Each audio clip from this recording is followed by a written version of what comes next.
सो આપણે ચેપ્ટર 5 ની theory last time complete કરેલી, થોડા દાખલા લીધેલા. હવે આજે જે આપણે લાસ્ટ ટાઈમ વાત થઈ હતી એ મુજબ કે થોડા બળોના સંતુલન પર ફોકસ્ડ એવા દાખલા લેવાના આવશે. મોટાભાગના દાખલા એવા કે જે બળોના સંતુલન પર ફોકસ કરેલા છે. બધા એવા નથી, નો ડાઉટ. ઘણી બધી જગ્યાએ તમારે બળોનું સંતુલન પ્લસ અચળ પ્રવેગી ગતિના સમીકરણો, કારણ કે બળ હશે ત્યાં પ્રવેગ હોવાનો આપણે જાણીએ છીએ, તો અચળ પ્રવેગી ગતિના સમીકરણો, બળનો આઘાત વગેરે વગેરે વસ્તુઓ કન્સિડર કરવાની થશે. પણ આપણું મેઇન ફોકસ રહેશે બળોના સંતુલન પર. પણ દાખલાઓ પર જતા પહેલા વધારાની એક બાબત ખાસ કે ચેપ્ટર 5 ના દાખલા, પર્ટિક્યુલર બળોના સંતુલન વાળા દાખલા સમજતા પહેલા એવો પ્રયત્ન કરવો કે આપણે સદિશો વિશે એકદમ ક્લિયર હોઈએ, સદિશ અને એના ઘટકો વિશે ખાસ કરીને. તો સદિશના ઘટકો આપણે હાલના તબક્કે તો જરૂર નથી પડવાની, આ બે દાખલા પૂરતી તો. પણ લેટર ઓન જ્યાં ક્યાંય જરૂર પડશે ત્યારે આપણે એક મગજમાં રાખવાનું છે કે સદિશના ઘટકો દર વખતે તમને એવું સમજાવવામાં નહીં આવે કે ભાઈ હવે એક્સ દિશાનો ઘટક છે, એક્સ દિશા સાથે રચાતો ખૂણો થીટા હોય ધન એક્સ દિશા સાથે, તો સદિશનો ધન એક્સ દિશાનો ઘટક કોસ ઘટક ગણાય, વાય દિશાનો ધન વાય દિશાનો સાઇન ગણાય. આવી સમજૂતી દરેક વખતે નહીં આપી હોય. તમે ઓલરેડી સદિશના ઘટકો જાણો છો અને હવે તમારે એનો યુઝ કરવાનો છે. તો આપણે શરૂઆત કરીએ તમારા સ્વાધ્યાયના દાખલા 1 થી. આપણને જુદા જુદા કિસ્સાઓ આપેલા છે અને દરેક કિસ્સામાં આપણે પરિણામી બળના માન અને દિશા જણાવવાના છે. માન મીન્સ મૂલ્ય આપણે શોધવાનું છે. દાખલા પર જતા પહેલા યાદ કરીએ કે પરિણામી બળ ગણવા માટે શરત શું હતી. આપણને ન્યૂટનનો ગતિનો પહેલો નિયમ એવી માહિતી આપે છે કે જો કોઈ પદાર્થ પર પરિણામી બાહ્ય બળ ન લાગતું હોય તો એ સ્થિર હોય તો સ્થિર જ રહેશે, અને જો ગતિમાં હશે તો અચળ વેગથી ગતિ ચાલુ રાખશે, અચળ ઝડપથી ગતિ ચાલુ રાખશે. તો જ્યાં ક્યાંય આ બે કેસ જોવા મળે ત્યાં એના પર લાગતું નેટ બળ શૂન્ય છે એવું તમે કહી શકો. તો હવે પહેલો કેસ જોઈએ. અચળ ઝડપથી નીચે પડતા વરસાદના ટીપા પર. અગત્યના શબ્દો છે અચળ ઝડપથી. ભલે વરસાદનું ટીપું અધો દિશામાં ગતિ કરે છે અને અધો દિશામાં પ્રવેગિત ગતિ હોય, આપણે જાણીએ છીએ. વરસાદનું કોઈ ટીપું અચળ ઝડપથી નીચે ના આવતું હોય, એ હંમેશા પ્રવેગિત ગતિ કરે. પણ અહીંયા તમારે એવું ધારી લેવાનું છે કે અચળ ઝડપથી નીચે પડે છે. તો એવા કિસ્સામાં ઝડપ અચળ હોવાથી નેટ બળ શૂન્ય થશે. બીજો કેસ, પાણી પર તરતા 10 ગ્રામ દળના બુચ પર. બુચ પાણી પર તરે છે, મતલબ સાદી ભાષામાં વિચારો તો, બહુ સિમ્પલ આકૃતિથી વિચારો તો, ધારો કે આ એક પાત્રમાં ભરેલું પાણી છે અને પાણી પર એક 10 ગ્રામ દળનું બુચ તરે છે.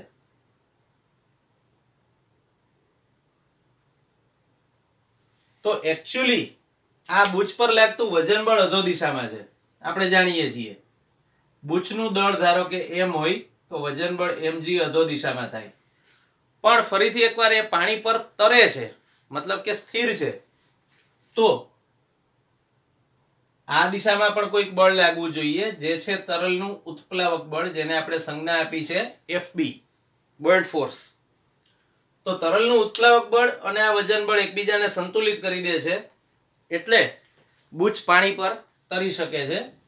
તો આ કેસમાં પણ સાદી રીતે કહીએ તો F બરાબર 0 લાગુ પડે. ફરીથી નેટ બળ શૂન્ય છે. અચ્છા, બીજી વસ્તુ છે કે થોડા અમુક ક્વેશ્ચન્સમાં કન્ફ્યુઝન થઈ શકે એવા છે કે તમને અહીંયા તરતા એનો અર્થ એવો નથી કે સ્પેસિફાઈ નથી કર્યું કે ભાઈ તરે છે સ્થિર સ્થિતિમાં છે.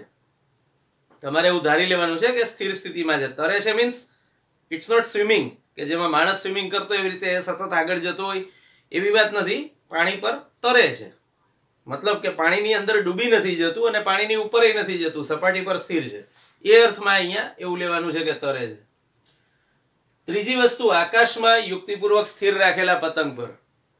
અગેન પતંગ સ્થિર છે, મતલબ કે પાછું ન્યૂટનના ગતિના પહેલા નિયમ મુજબ નેટ બળ અહીંયા પણ શૂન્ય જ મળશે. અહીંયા પણ પતંગ પર કોઈ નેટ બળ લાગતું નથી. ખરબચડા રસ્તા પર 30 કિલોમીટર/અવર અચળ ઝડપથી ગતિ કરતી કાર પર પાછું વેગ અચળ જળવાઈ રહે છે એટલે નેટ બળ શૂન્ય થાય.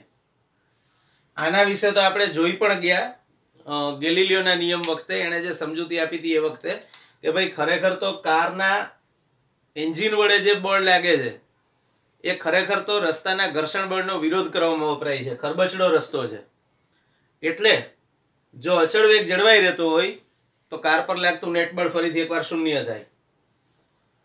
છેલ્લું છે એમાં શબ્દો થોડા અકવર્ડ છે. બધા દ્રવ્ય પદાર્થોથી દૂર, ઓકે, આ બની શકે છે. અને વિદ્યુત તથા ચુંબકીય ક્ષેત્રોથી દૂર, આ બનવું મુશ્કેલ છે. વિદ્યુત તથા ચુંબકીય ક્ષેત્રોથી દૂર એ શબ્દ પ્રયોગ થોડો અકવર્ડ ગણાય, કારણ કે વિદ્યુત ક્ષેત્ર અને ચુંબકીય ક્ષેત્ર અવકાશમાં અનંત અંતર સુધી રહેલા ક્ષેત્રો છે. એટલે ખરેખર તમે આવી કોઈ પરિસ્થિતિ વિચારી જ ના શકો કે જેમાં વિદ્યુત અને ચુંબકીય ક્ષેત્રોથી કોઈ પદાર્થ દૂર હોય. હા, તમે એવું કહી શકો કે વિદ્યુત અને ચુંબકીય ક્ષેત્રના મૂલ્યો અવગણ્ય છે, પણ વિદ્યુત તથા ચુંબકીય ક્ષેત્રોથી દૂર એ શબ્દ પ્રયોગ ખોટો છે. બધા દ્રવ્ય પદાર્થોથી દૂર અને વિદ્યુત તથા ચુંબકીય ક્ષેત્રોથી દૂર અવકાશમાં ગતિ કરતા ખૂબ ઝડપી ઇલેક્ટ્રોન પર. અગેન ખૂબ ઝડપી ઇલેક્ટ્રોન છે પણ એની ઝડપ તો અચળ જ છે. અગેન તમને અહીંયા સ્પેસિફાય કરી નથી આપ્યું. મેં કીધું એમ શબ્દોમાં ઘણા બધા પ્રોબ્લેમ્સ છે. એક તો આ ના થઈ શકે વિદ્યુત તથા ચુંબકીય ક્ષેત્રોથી દૂર, અને ગતિ કરતા ખૂબ ઝડપી એવું ન લખવું જોઈએ. અવકાશમાં અચળ ઝડપથી ગતિ કરતા, ભલે ઝડપ ખૂબ મોટી છે એટલે એવું લખ્યું છે ખૂબ ઝડપી, પણ અચળ ઝડપથી ગતિ કરતા ઇલેક્ટ્રોન પર. તો હવે દ્રવ્ય પદાર્થોથી દૂર છે મતલબ ગુરુત્વાકર્ષણ નહીં લાગે. વિદ્યુત અને ચુંબકીય ક્ષેત્રોથી પણ દૂર છે મતલબ કે વિદ્યુત બળ અને ચુંબકીય બળ નહીં લાગે. તો દીર્ઘંતરીય બળોની કેટેગરીમાં આવતા બધા બળો અહીંયા નથી લાગતા એવું કહેવા માંગે છે. તો એવા કેસમાં પણ ઇલેક્ટ્રોન પર લાગતું નેટ બળ શૂન્ય થશે. તો સાદામાં સાદી રીતે કહીએ તો ABCDE 5 કિસ્સાઓમાં પદાર્થ પર લાગતું નેટ બળ શૂન્ય છે. હવે આપણે વધુ આગળ જઈએ તમારા સ્વાધ્યાયના દાખલા 9 પર.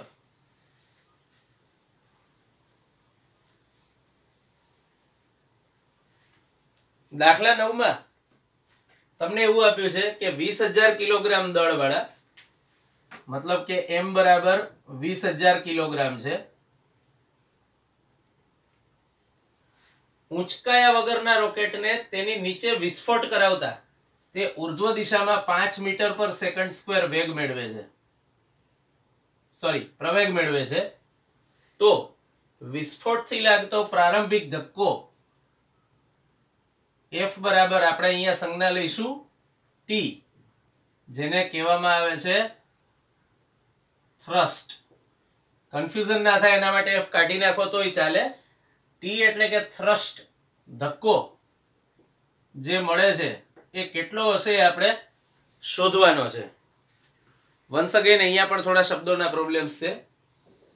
20,000 કિલોગ્રામ દળવાળા અને ઉંચકાયા વગરના રોકેટને, જ્યારે મેં અહીંયા થોડું સુધારીને લખ્યું છે,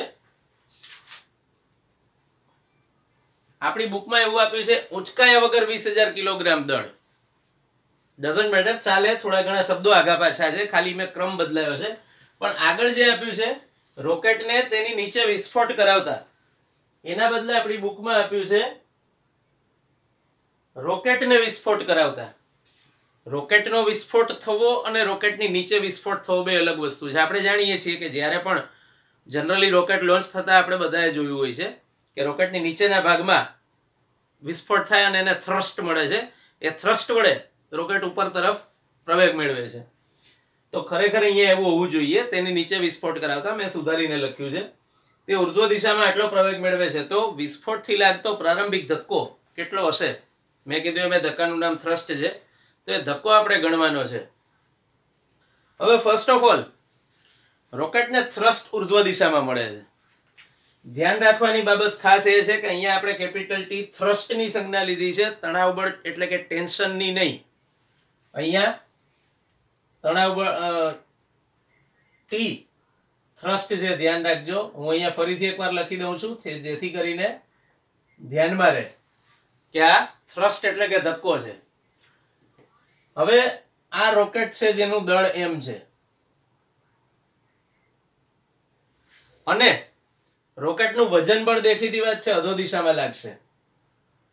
તો આ w બરાબર mg. આ મેં જે m દળ દેખાડ્યું એ રોકેટનું દળ છે, મતલબ કે m લખ્યું ત્યાં રોકેટ છે. હવે અહીંયા આ જે ડ્રો કર્યું છે એને આપણે નામ આપ્યું છે ફ્રી બોડી ડાયાગ્રામ. મેં તમને જે આપેલા સમજાવ્યું હતું મુક્ત પદાર્થ રેખાકૃતિ અથવા મુક્ત તંત્ર રેખાકૃતિ, એ છે આ. મતલબ તમારે આખું રોકેટ દોરવાની કે કોઈ જફામારી ના રહી, એક ડોટ કરીને લખી નાખો આ રોકેટ, પતી ગયું. હવે ખાલી એના પર લાગતા બળોના સદિશો જે તે દિશા સહિત તમારે દર્શાવવા પડે. હવે રોકેટ ઉર્ધ્વ દિશામાં પ્રવેગ મેળવે છે, મતલબ કે રોકેટને મળતો પ્રવેગ એ આ દિશામાં છે. તો મેં આની પહેલાના લેક્ચરમાં એવી વાત કરેલી કે ગતિની દિશામાં લાગતા બળો ધન ગણાય અને વિરુદ્ધ દિશામાં લાગતા બળો ઋણ ગણાય. તો અહીંયા રોકેટ પર લાગતા બળોનું હું ઇક્વેશન બનાવું તો ઉર્ધ્વ દિશામાં ટી ગતિની દિશામાં છે એટલે ટી ધન ગણાય થ્રસ્ટ, w અધો દિશામાં છે એટલે ઋણ ગણાય. તો t minus w equals to, જો રોકેટ અચળ ઝડપથી ગતિ કરતું હોત અથવા સ્થિર રહેતું હોત તો આ બે બળોનું પરિણામી બળ શૂન્ય મળત, પણ એવું નથી. રોકેટ ઉર્ધ્વ દિશામાં એ જેટલો પ્રવેગ મેળવે છે એટલે ન્યૂટનના નિયમ મુજબ અહીંયા પરિણામી બળ થાય ma. તો હવે હું લખી શકું t બરાબર w પ્લસ ma. w બરાબર mg છે એટલે હું અહીંયા mg મૂકી દઉં. તો mg પ્લસ ma અહીંયા લખવું હોય તો લખી શકો, કારણ કે w બરાબર mg. તો ફાઇનલી t બરાબર મળશે m into g plus a. કિંમતો મૂકી દો. m ની કિંમત 20,000,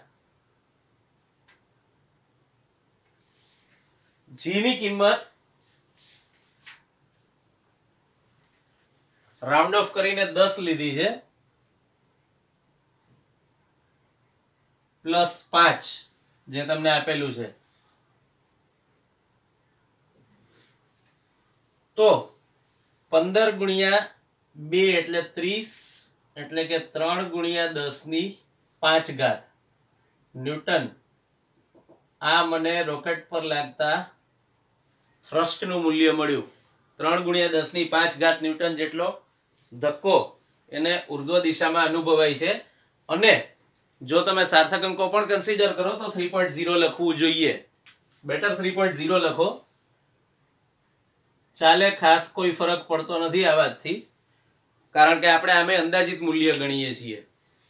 હવે દાખલામાં મેં કીધું એ ખાસ યાદ રાખવાનું, અહીંયા તમને ટેક્સ્ટબુકનું સોલ્યુશન જ્યારે આપવામાં આવ્યું હોય ત્યારે એ વસ્તુ મગજમાં રાખવામાં આવે છે કે ટેક્સ્ટબુકનો જવાબ પરફેક્ટ આવવો જોઈએ. કદાચ તમે અહીંયા 9.8 લેત તો જવાબમાં થોડું ઘણું આગું પાછું હોત, પણ રાઉન્ડ ઓફ કર્યા પછી તમને 3.0 જ મળત, એટલે ચાલે છે, એટલો કોઈ ખાસ મોટો ઇસ્યુ નથી. પણ યાદ રાખવું કે જ્યાં સુધી રકમમાં g બરાબર 9.8 લો એવું ના આપ્યું હોય ત્યાં સુધી આપણે જાતે 10 ન લેવું.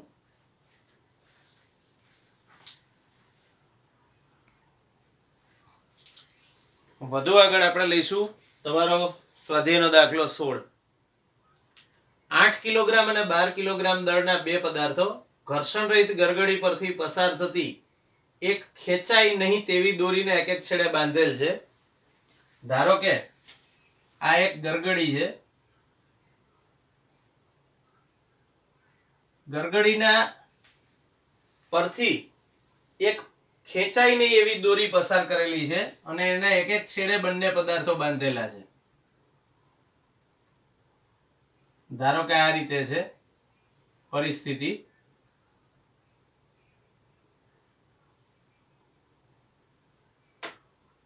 આ m1 છે અને આ m2 છે આ 8 કિલોગ્રામ છે, જ્યારે આ 12 કિલોગ્રામ છે. આ ગરગડી પરથી આમ દોરી પસાર કરીને આ બંને બ્લોક્સ એના પર બાંધેલા છે આવી રીતે દોરીના છેડે. હવે આ દળોને છોડી દેવામાં આવે, મતલબ કે દોરીથી છોડ્યા વિના પડવા દઈએ તો તેમનો પ્રવેગ અને દોરીમાંનું તણાવ શોધો. જો સૌથી પહેલી વસ્તુ તો એ સમજો કે આપણે ખેંચાય નહીં તેવી દોરી વિચારી છે. ખેંચાય નહીં તેવી દોરી, એના માટેનો બીજો શબ્દ છે અતન્ય, જેને તાણી ન શકાય. હવે સવાલ એવો થાય કે ભાઈ દોરી તો ખેંચાય જ ને, કેમ ના ખેંચાય? ડેફિનેટલી કોઈ પણ દોરી ખેંચી જ શકાતી હોય, પણ અતન્યનો અર્થ એવો છે કે ઇટ ઇઝ નોટ ઇલાસ્ટિક, એ સ્થિતિસ્થાપક નથી. મતલબ એવું નથી બનતું કે દોરી આટલી છે અને તમે એને ખેંચો એટલે લંબાઈ વધી ગઈ. એ અર્થમાં દોરી અતન્ય છે. યાદ રાખવાનું, ફિઝિક્સમાં શબ્દોનું બહુ મહત્વ છે. આપણા શબ્દો આગા પાછા હોય તો બની શકે કે મિનિંગ આખો ચેન્જ થઈ જાય. એટલે હવે આપણે આ પરિસ્થિતિ શરૂઆતમાં વિચારી પહેલા તો. હવે આ જ વસ્તુ જ્યારે આવું કરવામાં આવે ત્યારે શું બને છે જોઈએ. ધારો કે અત્યારે આ ગરગડી પર મેં આમ હાથ મૂકીને આમ અહીંયા દબાઈ રાખી છે, તો આ બંને પદાર્થો એઝ ઇટ ઇઝ સ્થિર છે. હવે હું અહીંથી હાથ લઈ લઉં છું તો ગરગડી કેવી છે? ઘર્ષણ રહિત છે. મતલબ કે ગરગડી એકદમ સ્મૂથ ગતિ કરી શકે છે. ઘણીવાર કેવું થાય, ગરગડી જામ થઈ ગઈ તો ગતિ જ ના થાય, પણ આ ગરગડી ઘર્ષણ રહિત છે. મતલબ એની ગતિને, બે પદાર્થોની ગતિને રોકવાવાળું કોઈ બળ હાજર નથી. તો હવે આ ગરગડી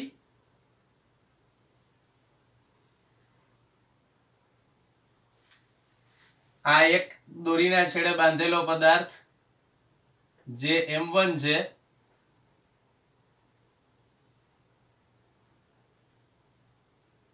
$8 કિલોગ્રામ.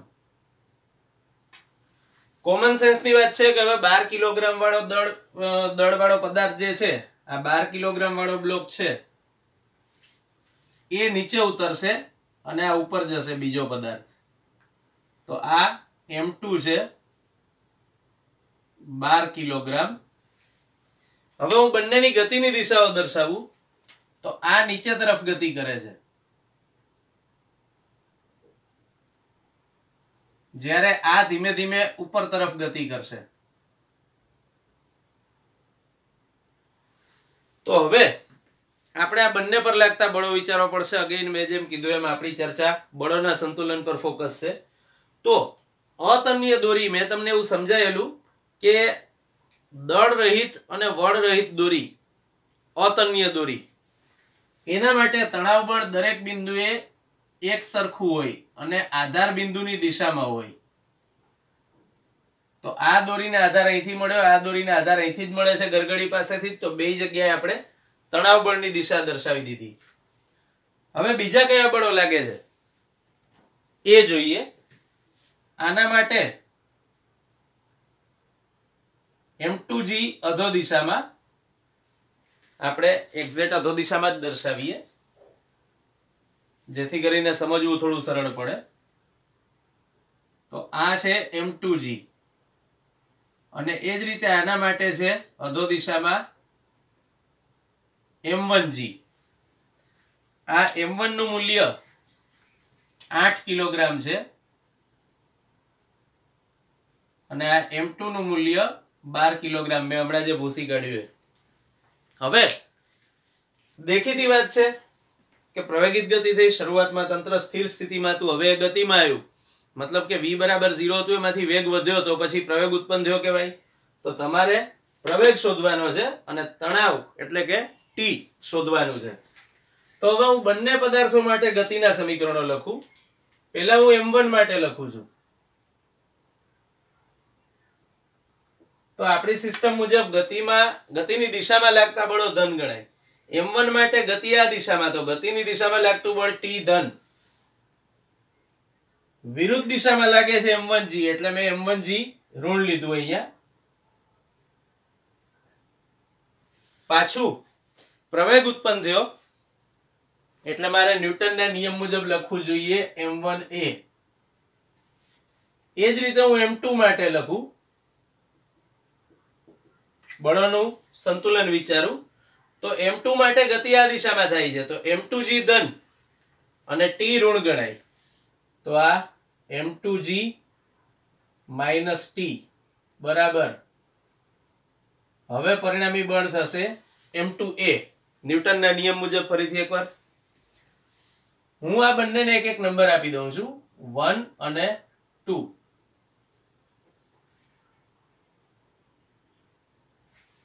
હવે હું આ બંનેનો જ્યારે સરવાળો કરું ત્યારે શું મળે? આ t ઉડી જશે, ધન અને ઋણ, તો વધશે અહીંયા m2g minus m1g equals to સામેની બાજુ સરવાળો કરો એટલે m1a પ્લસ m2a. માટે અહીંથી g કોમન લઈ લઈએ તો m2 minus m1 into g બરાબર m1 પ્લસ m2a. આપણે પ્રવેગ શોધવો છે તો આના પરથી પ્રવેગનું સમીકરણ લખીએ, m2 minus m1 upon m1 plus m2 into g. હવે m2 ની કિંમત 12 મૂકી દઈએ અને m1 ની કિંમત 8 આપણે જાણીએ છીએ, તો 12 માઇનસ 8 છેદમાં 12 પ્લસ 8 અને અગેન g બરાબર આપણે લઈશું 10 રાઉન્ડ ઓફ, તો 12 માઇનસ 8 એટલે 4, 40 ભાગ્યા 12 ને 8 20, એટલે જવાબ મળ્યો 2 મીટર પર સેકન્ડ સ્ક્વેર, જે તંત્રનો અથવા બીજી રીતે કહીએ તો બંને બ્લોક્સનો સામાન્ય પ્રવેગ છે. હવે બીજી વસ્તુ શોધવાની આવે છે દોરીમાંનું તણાવ. તો તણાવ બળ શોધવા માટે તમે આઈધર ઇક્વેશન 1 વાપરો કે 2 વાપરો, ચાલે જે વાપરો એ.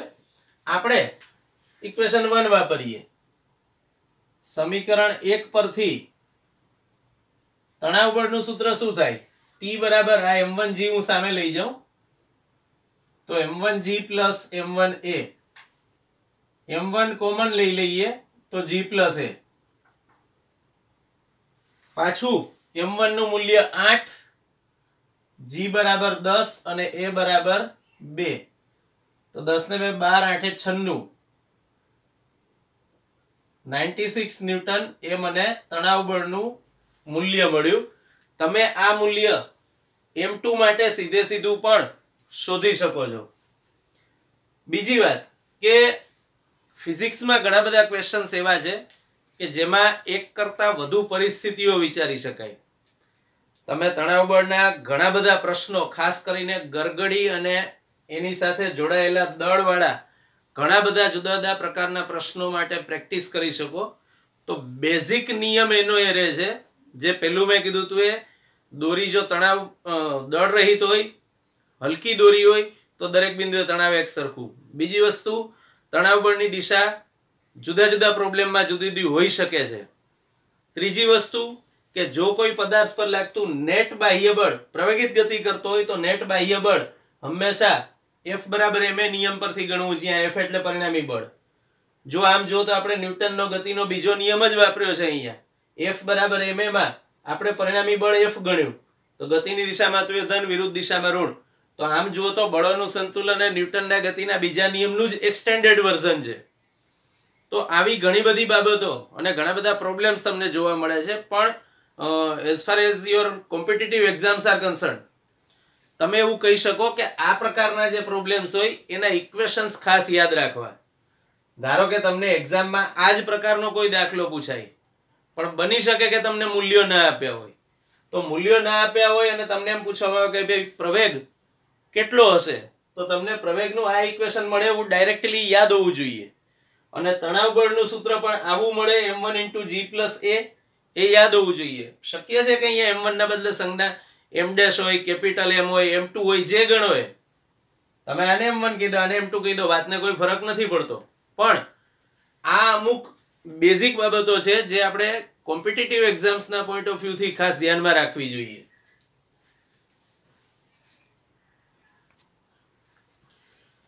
વધુ આગળ તમારો સ્વાધ્યાયનો દાખલો 17. અગેન લેંગ્વેજ વાઇઝ થોડું કરેક્શન બની શકે કે આપણી બુક એનસીઈઆરટી માંથી સીધી ટ્રાન્સલેટેડ છે, એટલે થોડા શબ્દો એ ટાઈપના વપરાયા છે કે જે તમને સમજવામાં તકલીફ થઈ શકે. આપણે દાખલો જોઈએ. પ્રયોગશાળાની નિર્દેશ ફ્રેમમાં એક ન્યુક્લિયસ સ્થિર છે. જો તે બે નાના ન્યુક્લિયસમાં વિભાજન પામે તો દર્શાવો કે તે નિપજો પરસ્પર વિરુદ્ધ દિશામાં જ ગતિ કરવા જોઈએ. પરસ્પર નથી આપ્યું, ચાલે, બહુ મોટો ઇસ્યુ નથી કોઈ, પણ ખરેખર સમજવામાં થોડું સરળ પડે પરસ્પર એવું આપ્યું હોય તો કઈ રીતે જોઈએ. તો પહેલા તો પરિસ્થિતિ શું છે, આપણે એક રફ આકૃતિ દોરીએ. તમારે એક્ઝામમાં આકૃતિ આપવાની જરૂર નથી, આપણે સમજવા માટે દોરી રહ્યા છીએ. તો તમને જે આપી છે એ માહિતી મુજબ એક ન્યુક્લિયસ સ્થિર છે. ધારો કે આપણે ન્યુક્લિયસને ગોળાકાર લઈએ છીએ જનરલી, એટલે ધારો કે આ ન્યુક્લિયસ છે જેનું દળ m છે અને એનો વેગ સ્થિર છે, મતલબ કે વેગ 0 છે. સ્થિર હોવાથી એનો વેગ 0 છે. હવે આ વિભંજિત થાય છે. વિભંજન થવું એટલે શું, એ ઘટના તમે 12th માં ભણશો, પણ સાદી ભાષામાં એવું કહીએ કે ન્યુક્લિયસના ટુકડા થવા એટલે વિભંજન થવું. તો ન્યુક્લિયસ વિભંજિત થાય છે, આનું વિભંજન થઈને તમને બે ટુકડાઓ મળે છે, મતલબ કે બંનેને આપણે નિપજ એવું નામ આપ્યું છે. આ બે ટુકડાઓ થયા, એક અને આ બે. આનું દળ m1 છે, આનું દળ m2 છે, આનો વેગ v1 છે અને આનો વેગ v2 છે. હવે તમને એવું આપ્યું છે કે પરસ્પર વિરુદ્ધ દિશામાં ગતિ કરવા જોઈએ, મતલબ આપણે દિશાઓ જોડે સંબંધ ખરો. આપણે આ પ્રોબ્લેમમાં દિશાઓ કન્સિડર કરવી પડશે, એટલે આપણે આ સદિશ મૂલ્યો લઈએ. બધા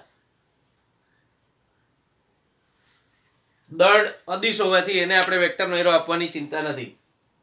તો હવે આવી કઈક પરિસ્થિતિ થાય છે, એક ન્યુક્લિયસના બે ટુકડા થયા. હવે આમ જુઓ તો વિભંજન છે ન્યુક્લિયસની આંતરિક પ્રક્રિયા છે, એના માટે બહારથી કોઈ બળ લાગતું નથી. તો બાહ્ય બળ 0 હોવાથી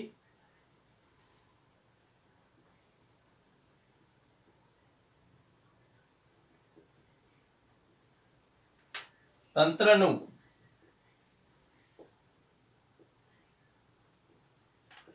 રેખીય વેગમાન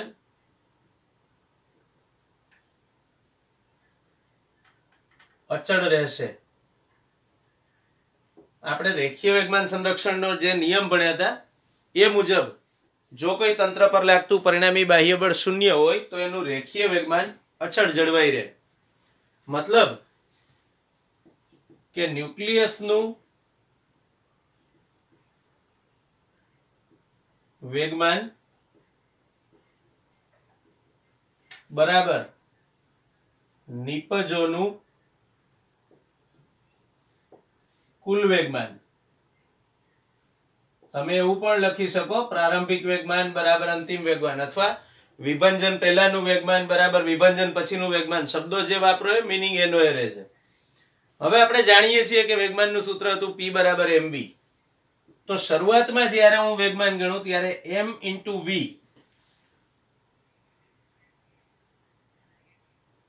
equals to, પછીથી જ્યારે ગણતરી કરીએ ત્યારે m1 v1 એ પહેલા નિપજનું વેગમાન છે, પ્લસ બીજી નિપજનું m2 v2. પણ v બરાબર 0 હોવાથી તમે લખી શકો m1 v1 plus m2 v2 બરાબર 0. એટલે કે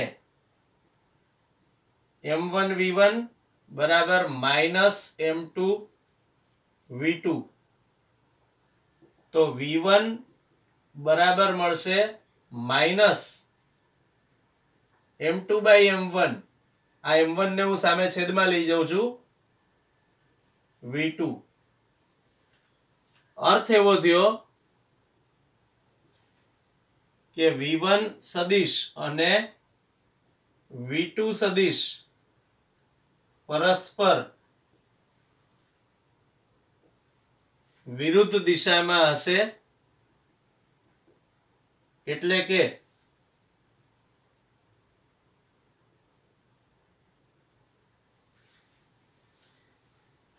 નિપજો પરસ્પર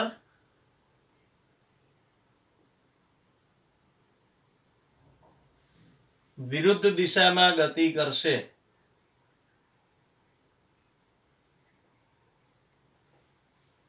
જો આવું ના થાય તો વેગમાન સંરક્ષણના નિયમનું ઉલ્લંઘન થયું કહેવાય. સંરક્ષણના ઘણા બધા નિયમો છે, પણ એમાંથી જે મોસ્ટ બેઝિક રૂલ્સ છે, જે મોસ્ટ બેઝિક લોઝ છે, એ બધા તમને આગળ આપેલા છે ચેપ્ટર 1 માં. અને અહીંયા તમે ફરીથી ભણ્યા તો રેખીય વેગમાન સંરક્ષણનો નિયમ એવો એક બેઝિક નિયમ છે જે હંમેશા ફોલો થાય છે, જસ્ટ લાઈક ઉર્જા સંરક્ષણ અને વિદ્યુતભાર સંરક્ષણ. તો આપણે યાદ રાખવાનું કે આ થવું જરૂરી છે. અગેન અહીંયા પણ તમને એક સૂત્ર મળે છે. આ સૂત્ર અથવા આ પ્રકારનું સૂત્ર તમને ઘણી બધી જગ્યાએ કામ લાગશે. જ્યાં ક્યાંય તમને અંકો આપ્યા હોય ત્યાં તમે અંકો મૂકીને ગણતરી કરી શકો. બની શકે કે અંકો ના આપ્યા હોય. હમણાં જ મેં તમને જે વાત કરી, કદાચ તમને એવું પૂછાય કે પ્રથમ ન્યુક્લિયસના વેગનું સમીકરણ તારવો. આ જ દાખલો થોડો અલગ રીતે પૂછવું હોય તો બની શકે કે નિપજોના વેગનું સૂત્ર સદિશ સ્વરૂપે તારવો એવું પૂછાય તો પણ તમારે ફાઇનલ આન્સર તો આ જ લખવો પડે. અને આ પૂછાય તો દેખીતી વાત છે, આમ જ ગણતરી કરવાની છે. તો હવે આપણે નેક્સ્ટ લેક્ચરમાં આપણા સ્વાધ્યાયના દાખલા કન્ટિન્યુ કરીશું.